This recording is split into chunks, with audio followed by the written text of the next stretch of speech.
Jersey 3 times in October, so pay attention, ladies and gentlemen. There is a standing 8 count. The fighter cannot be saved by the bell, including the last round. The ringside physician can stop the bout at any time. 10-point must scoring system. The winner gets 10 points, the loser 9 or less. And here in New Jersey, they emphasize and suggest 10-8 rounds if there's a fairly big difference, even without a knockdown. 3 judges will score. The referee does not figure into it. And there's a 3 knockdown rule. 3 knockdowns in any round of one fighter, and the fight is over. And the first fight we are going to see, a 4-round middleweight fight. And let's get the introduction of these fighters. And the ring announcer here in New Jersey and everywhere, Michael Buffer. Michael. Ladies and gentlemen, good evening and welcome to the fabulous Atlantis Casino Hotel on the boardwalk in Atlantic City, New Jersey. Tonight, Top Rank Incorporated and the undisputed, undefeated King of Beers, Budweiser, presents professional boxing for your entertainment. All these bouts are sanctioned by the New Jersey State Athletic Control Board, Boxing Commissioner Larry Hazard Sr., Deputy Commissioners Nick DiBallestreri and Lawrence Wallace, and the chairman is Jerry Gormley. The scoring will be done by 3 judges, Frank J. Cairo, Vinnie Ranoni, and Eugene Grant. Chief physician is Dr. Frank B. Doggett. Also at ringside, Dr. Earl Shaw and Dr. Dominic Coletta. The alternating referees will be Ted Pick and Tony Orlando, with the alternate counting for the knockdown seconds, and the timekeeper is Justin Bucanico. And now, ladies and gentlemen, let's get things started with 4 rounds in the junior middleweight division. The referee for this bout is Tony Orlando. Introducing first, fighting out of the red corner. He's wearing the solid red trunks and weighs an even 153 pounds from Greenville, South Carolina, making his professional debut. Ladies and gentlemen, Lamar Kid Fire Parks. And his opponent fighting out of the blue corner, wearing the blue trunks with white trim, he weighs an even 150 pounds from York, Pennsylvania, also making his professional debut. Let's hear it for Lennell Fire Brew Stroman.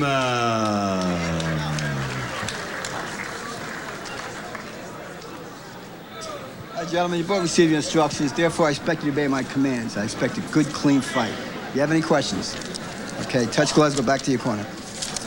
So it's Kid Fire against Fire Brew. I'll abstain from a comment on that. Here is a look at Lennell Stroman. Both men making their professional debut, so you know there's a lot of butterflies going on until that first punch is landed. Parks in the red trunks, Stroman in the blue. Both had nice amateur careers, though Parks more extensive, 135 and 17, won a bunch of amateur titles. And for Stroman, he was 23 and 5, and he won a couple of amateur titles as well, so they've had some amateur experience. These are junior middleweights. Stroman came in at 150 pounds, Parks 3 pounds heavier.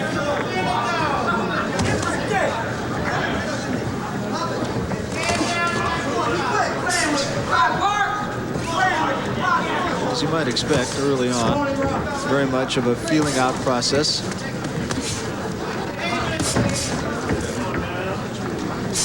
Stroman trying to make his jab an effective weapon early on, and he took a left hand from Parks. Parks probably has the edge in hand speed, and we're seeing it already. As an amateur, he was very, very quick with his hands.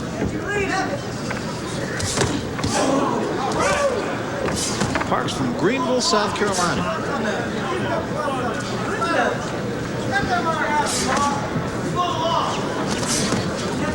Both have a tendency to keep their left hand a little bit low. And both are a little bit wild, understandable in their first round of their first pro fight.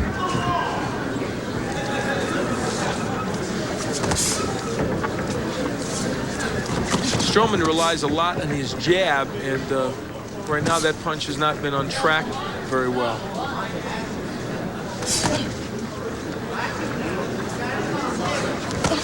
Yeah, you can just tell Parks, at least early in this fight, gets off quicker than Stroman.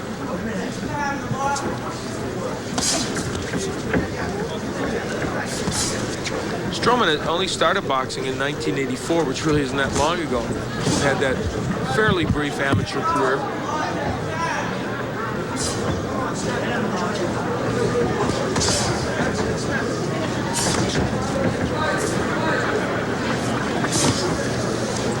Another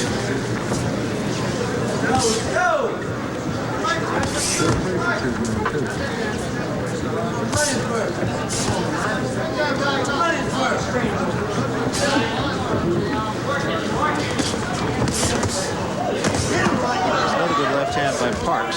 He says that's his best punch, and so far we've seen evidence of that. So Parks with a couple of brief flurries that indicate he could be something to reckon with here as we come down toward the end of round number 1.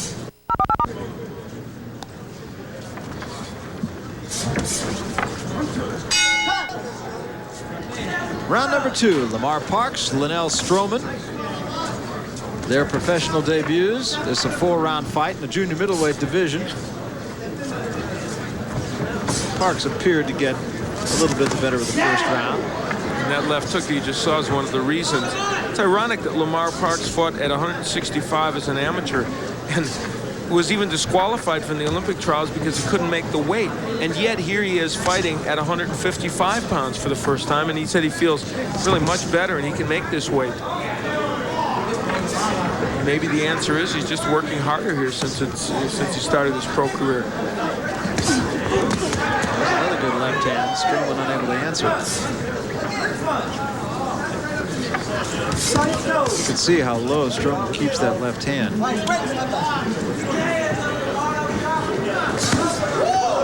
It's a lot of the left. A lot of leverage on the left hook of Parks.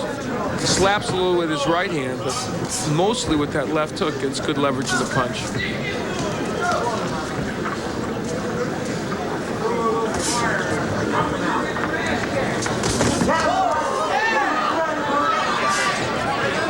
Stroman finishing off with that good right hand. He tends to slap with his left hook as well a little bit. Parks doubles with the left hand, back with the right, not doing any damage. Took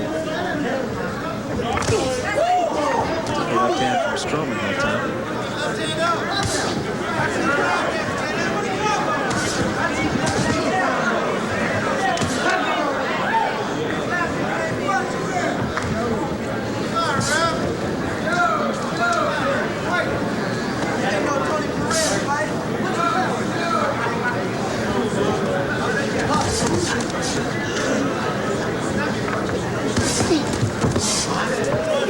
Still, Parks is really relying on that left hook. Not doing as much as he might with the jab and the right hand, but Stroman has been not able to do very much either. Yeah, Parks looks as though he's just kind of picking his spots.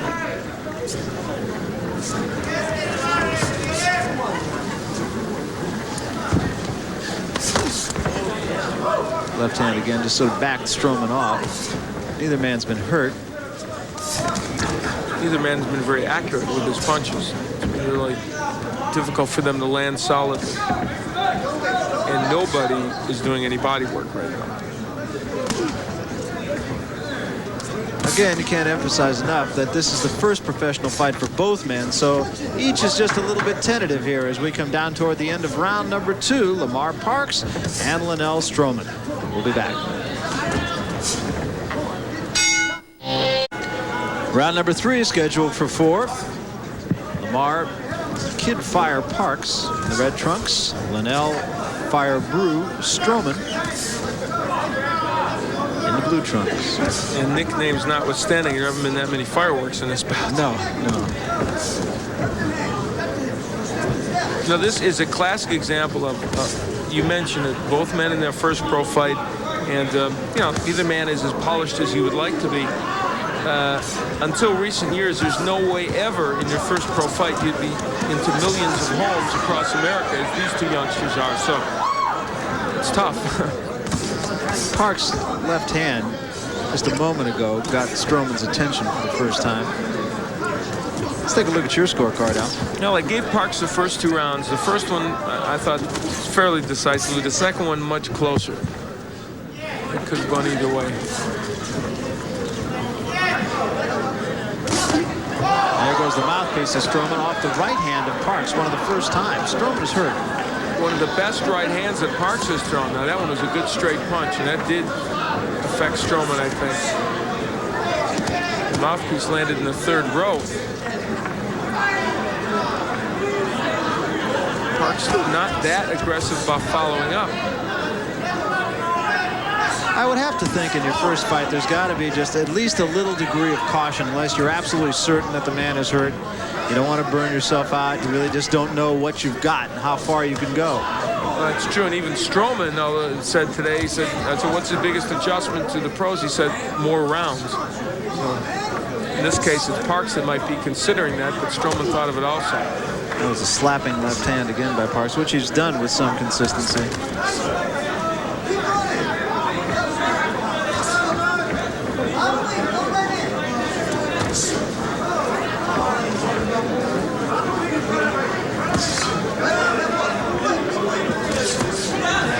Ironically, except for that one right hand, it hasn't been that bad around for Lennell Stroman. He got the one right that knocked his mouthpiece out, but he's probably landing more punches against Parks. He just missed with a right hand a moment ago that Parks actually ducked into.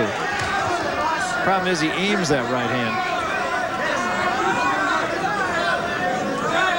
Stroman has Parks moving backward now.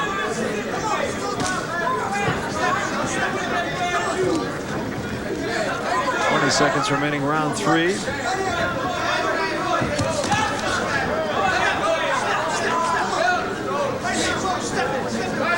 Stroman's corner exhorting him to step in, and he's only done that on occasion. When he has, he's had a modicum of success against Lamar Parks. We'll be back.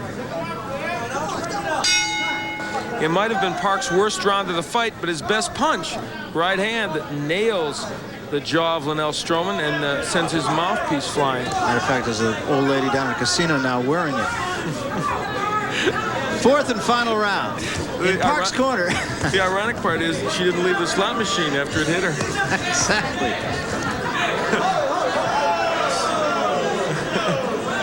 In Parks' corner, they asked him if he was tired, and he said a little bit. So a little bit of honesty in Lamar Parks' corner.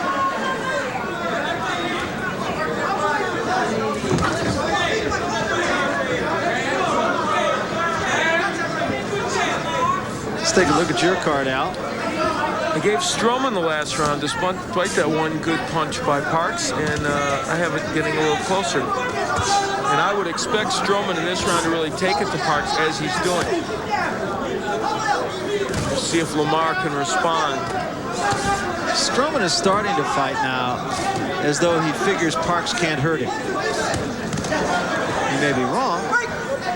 Good hook by Parks. And another hook that really lands well. That was the weapon Parks was using early, got away from it, now he's back to it again. Things are heating up here. A little bit more up-tempo, but a lot of flash and not much action. Right hand by Parks. And the hook, well. Parks still seems to have some zing. Oh yeah, he's responding.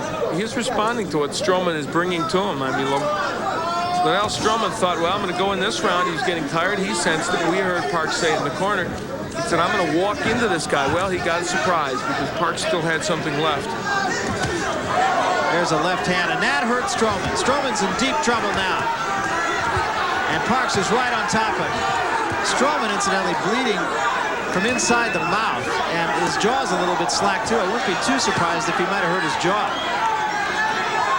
Well, something dramatic was needed by one of the other fighters to take control of this fight, and Parks has done it. Stroman is still in trouble and holding on. And he's got a ways to go here in the fourth and final round. There's a left hand by Parks. Well, ultimately, it was that left hook again by Lamar Parks that it appears may have done ill in Lennell Stroman, though there's still 20 seconds left. 15 seconds remaining in this fight. Stroman seems to have his legs back under him now.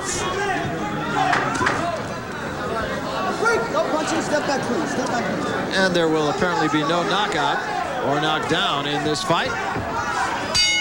And that's it. And you have to think that Lamar Parks had a successful first outing. And Stroman took the best that Parks had. Well, Parks probably nailed it down against this man. There's Lamar Parks, the 18-year-old from Greenville, South Carolina, who Probably nailed it down with a very good fourth round in which that left hook got cranked up. He landed it very, very well, and also spiced it up with some right hands, and probably came away with a victory, although we'll see. That's presumptuous of us to say. We'll see in the last round the hook. Now that one he slapped with, but interestingly, it really hurt him. Yeah, it was interesting. He almost had his hand open. Yeah, which normally would diminish some of the power of that blow, but for Lennell Stroman, it was enough to hurt him. And that right, then maybe even a better punch. See it from another angle. And it landed right on the jaw, so even though it was a little bit of a slapping punch, it landed in the right spot. So we await the official decision now as the judges' cards being checked, and as soon as they have it, you'll have it. As you look at Lennell Stroman, who thinks he has it. Maybe wishful thinking on his part. And let's go to Michael Buffer now for the official decision. Michael? Ladies and gentlemen, here's the official scoring. Frank J. Cairo scores about 39-36.